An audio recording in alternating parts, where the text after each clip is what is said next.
Ang hugot naman nga ginpanginwala sang National Bureau of Investigation nga sila ang sa likod sang operasyon sa Senado. May kang tanan sa ginapatihan nga pag-aresto kay Senator Ronald Bato de la Rosa sa tunga sang tensyon kag sunod-sunod nga lupok sang pusil kagabi. Ginpayag ini ni NBI Director Melvin Matibag matapos ginkumpirma sini nga wala siya nagkadto sa Senado matapos sila ginsugo sang mga senador.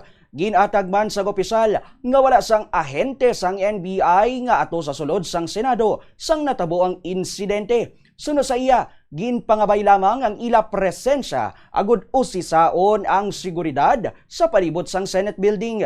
Dugang pa ni Matibag, nakabaton siya sang tawag halin kay Senator Loren Legarda. May kang tanan sa presensya sang armado nga mga ahente sang NBI sa Senado. Apang ginpanginwala ini sang opisyal. Ginatag man sang NBI chief nga wala sila sang may ginpagwa nga mando para arestuon si De La Rosa. Kag suno pa sa iya nga 100% nga wala sang operasyon ng NBI sa Senado kagabi Mayo 13. Wala po kaming ahenteng dineploy sa Senado at imposible rin naman po na may makapasok doon dahil nakalockdown nga po yan.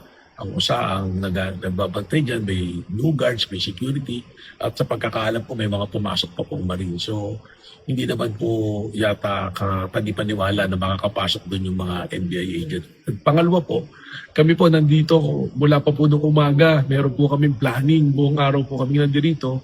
Mula po sa akin hanggang doon sa mga official po namin, nandito po lahat, accounted po lahat dito sa hotel na ito kung saan po kami nagkaroon ng planning po. Sa GSIS, meron pong few agents na pinadala. Upon the request po, maaga po yun, ni GM Wick Biloso. May letter nga po yan na pinadala sa amin para magpatulong lamang po na i-secure po yung area dahil sabi niya medyo magulo. He wants to make sure na secure po yung premises and the personnel po ng GSIS.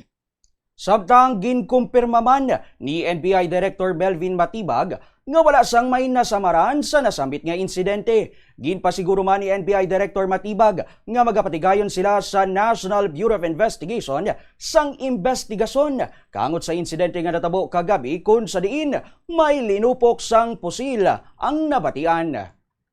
Wala naman po nasaktan sa dami nung baday pinutok, medyo nakapagtaka rin na wala naman po tinamaan o nasaktanan po. Magkakaroon din po kami ng investigasyon para malaman po namin kung merong mga na-involve or meron pong mga kusili talaga yung nakakalangkas. Dahil binabanggit po ang NBI, kailangan po maliwanagan po natin. So tutulong kayo sa investigation? Tutulong din po. Opo. We will have our own fact fight.